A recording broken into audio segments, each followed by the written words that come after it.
Home has always been with the people I love, my friends and family, and a couple of cats. Nice, right?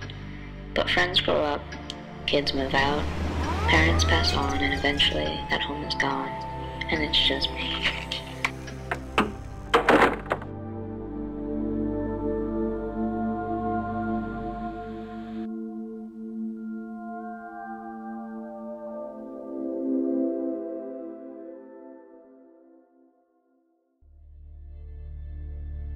My father was physically abusive.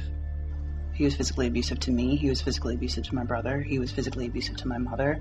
You know, growing up, it's like, that's not right. Mom, why are you still here? Why don't you leave? I mean, I remember seeing bruises on my mom when I was in 2nd grade and telling her that she should leave. My brother being very emotional, my mother being also very emotional. Like, emotion was not something that was, like, okay in my house. So I was always the one who, I guess I learned, you know, keep a mask on in a way and just deal with it and handle it, because my mom couldn't. You know, she couldn't handle making things the way that my dad needed them to be when he would walk in the door. There's still a big part of me that will never be able to forgive him for what I know happened behind closed doors.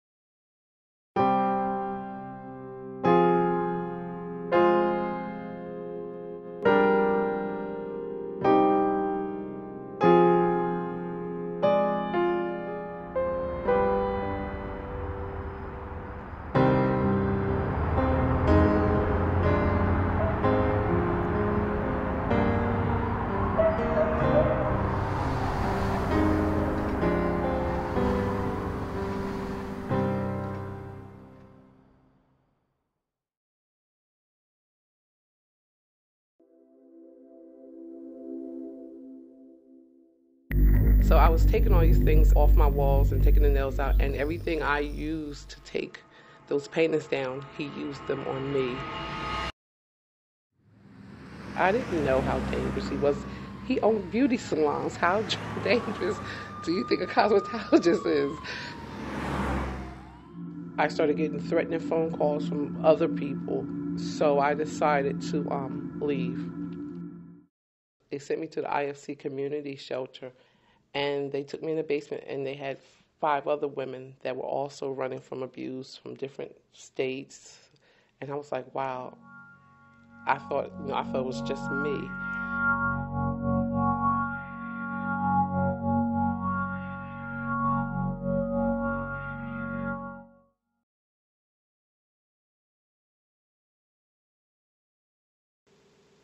My father was abusive. I remember my stepmom, she could just look at him the wrong way. He would just throw her and he would just beat her in front of us. And if we got in the way, we would get beat too. I didn't know that someone could actually love me.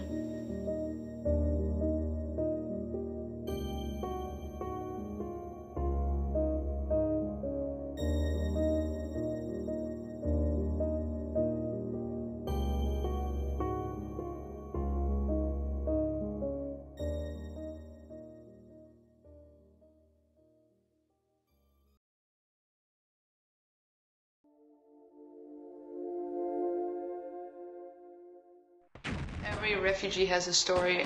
Some people's reasons are for economical reasons, some people are for religious, political. So, in our case, it was pretty much all those reasons. People here don't really understand how difficult it is for someone to leave what they know and who they think they are. How do you preserve, but then how do you adapt and just come and just morph into this new person.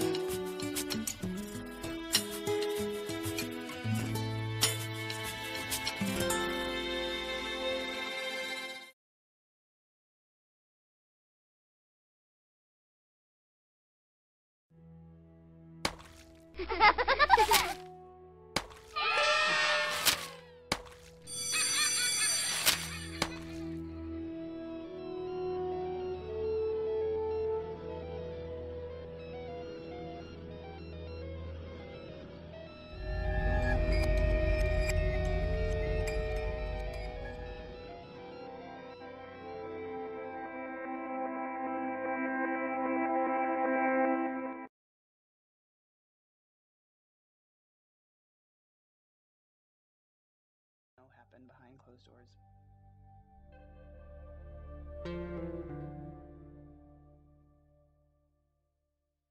So I was left in a motel for about 6 months without going to any school. But one of my aunts called the police in Virginia. They go all the way down there and investigate the motel of where I'm at. So they got me an in-home counselor to do a thorough investigation. Well, as the in-home counselor talked more and more with me, he began figuring out that I didn't even have whole pieces of information of self-care. Whether it be cooking with plastic in the microwave or putting water on a toothbrush. Not swallowing toothpaste. Didn't know a lot of things through life, but you know, I'm not like my father in the fact that I do have an ability and a will to learn.